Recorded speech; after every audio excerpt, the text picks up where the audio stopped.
Dragon Ball Daima is not canon. At least that's what the community keeps saying over and over again. But here's the thing, that statement is way more complicated than people think.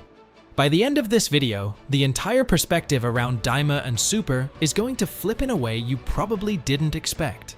Stick with me till the end, because the answer isn't a simple yes or no. Now first, we need to address something that most people don't even question, the word canon itself. In Dragon Ball, that word is honestly kind of meaningless. That's not even just an opinion. That's coming directly from the people involved with the franchise. Back in 2025, during Japan Expo in France, both Toyotaro and Kazuhiko Torishima were asked a very direct question. Is Dragon Ball Daima canon? Torishima's response is what changes everything. He was confused. He literally asked, "What do you mean by canon?" After it was explained to him, his answer was simple. Dragon Ball never operated on a strict canon system. Toriyama never cared about that. His focus was always just telling fun stories and making fans happy. Toyotaro adds to this in a way that's even more interesting, saying that because he loves Dragon Ball so much, to him, everything is canon. That right there tells you everything you need to know. The fandom is trying to force a structure onto a franchise that was never built that way in the first place. So instead of saying canon, the better word to use is continuity. Dragon Ball has multiple continuities running at the same time, but there is one main continuity right now, and that's Dragon Ball Super. So the real question isn't, is Daima canon? It's, does Daima fit into the Dragon Ball Super timeline? This is where things start getting messy. Let's actually try to connect Daima to Super directly. The first issue is Shin and Kibito. In Daima, they're unfused. But in Dragon Ball Super, especially during Battle of Gods, they're fused again. That seems like a contradiction, right? But here's the twist. Toriyama himself originally drew Shin and Kibito unfused for Battle of Gods, meaning his original vision already leaned closer to Daima than what we ended up seeing in Super. Even Super itself isn't perfectly consistent with Toriyama's ideas. Then we move to Vegeta having Super Saiyan 3 in Daima. Again, people instantly say, this breaks continuity, but does it really? Not necessarily. Super Saiyan 3 has always been shown as a stamina-draining form. Goku himself barely uses it in Super. It's actually pretty easy to explain that Vegeta did achieve it, but chose not to rely on it, because it's inefficient, especially when he focuses on refining Super Saiyan 2 and later goes into God forms. But then, we hit the real problem. Goku's Super Saiyan 4. This is where things completely fall apart if you're trying to force a clean connection. There's no mention of it in Super. No hint, nothing. At this point, even trying to explain it starts sounding like reaching. So let's be honest for a second. Dragon Ball Daima, as it stands right now, does not directly connect with Dragon Ball Super's events. However, that doesn't mean they're unrelated. To understand what's really going on, we need to go back to how Daima was created. Originally, Daima wasn't even meant to be this massive project. It started as a smaller, fun side story, something extra. But then, something changed. Toriyama got involved, and not just slightly involved, he became heavily invested in it.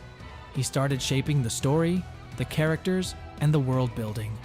Once Toriyama steps in like that, things stop being just a side project. People also thought Daima was made specifically for the 40th anniversary, but that's not entirely true either. It lined up with it, yes, but that was more coincidence than intention. The original idea likely came from Toei, placing it after the Buu saga so it wouldn't interfere with Super. But once Toriyama got involved, the scale and importance of Daima changed completely. This is where expectations started going crazy. People began thinking, okay, the Super remake is coming, Daima exists, so they're obviously going to connect them, right? Maybe we'll see Super Saiyan 4 Goku versus Beerus, or Daima elements integrated into Super. But based on everything we know right now, that's probably not happening. At least not in the way people expect. If that was the plan, they would have teased it already. Even behind the scenes, multiple sources are saying the same thing. Don't expect Daima content to be directly adapted into the Super remake. So, at this point, it feels like Daima is just disconnected. But it's not. Because the connection isn't in the events, it's in the lore. This is the part most people are missing. The best way to understand this is by looking at something like One Piece films. Those movies aren't part of the main storyline. but the characters, abilities, and concepts introduced in them can still exist in the main world. That's exactly what Daima is doing. The events of Daima might not have happened in Super, but the ideas, the lore, the characters, and the concepts, they absolutely exist. Meaning, yes, the Demon Realm, Neva, Glorio, all of that exists in the Dragon Ball universe that Super operates in. It's just that Super hasn't explored it yet. The biggest proof of this is something subtle but huge. In the latest Dragon Ball Super manga volume, Mr. Popo is shown with horns, something that was specifically revealed in Daima. That's not a coincidence. That's a direct transfer of lore. On top of that, the concept of Namex coming from another realm, again, something expanded in Daima, is also acknowledged. What does this mean? It means Daima is not separate. It's parallel. Think of it like this. The Daima story is one possible set of events that explores these ideas fully. But in the main super continuity, those same elements exist.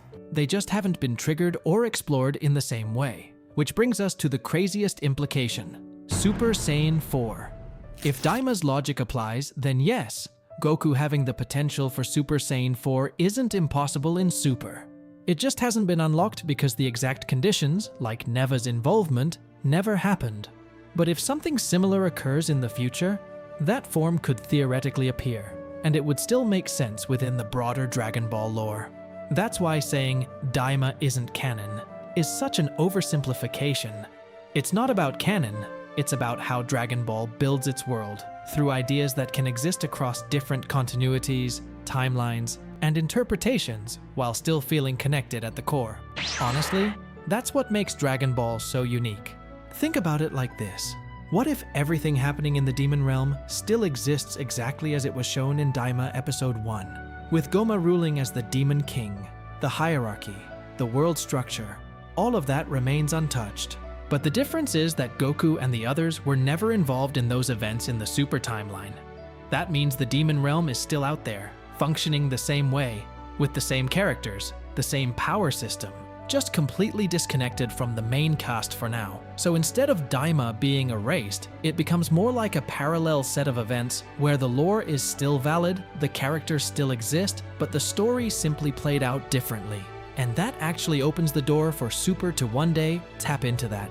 Imagine Goku eventually discovering the Demon Realm for the first time in Super, meeting Goma or a version of him still ruling, and everything lines up without breaking continuity, because their involvement is happening later, not during Daima. It's not about copying the events, it's about reusing the world. And honestly, that feels like the most Dragon Ball way to handle it. Keep the ideas, change the circumstances. But hey, it's just a theory. A film theory. Thanks, MatPat. Now before ending this, let's do the shoutout time. Fasi Ashraf, who asked about the character sheets for Daima. And yeah, that was done by Nakatsuru, an absolute legend. Zolduk, who said Vegeta in the top arc looks like a Simpson. I'm not gonna lie, I can't unsee it now. RDS4, who said Daima had beautiful animation. And yeah, 100%, visually, it was amazing. So yeah, that's the truth about Daima and Super. Not disconnected, just connected in a way we didn't expect. If you enjoyed, make sure to like, subscribe. Our new goal is 25,000 subscribers. And let's keep building this community. Until next time, take care and see ya.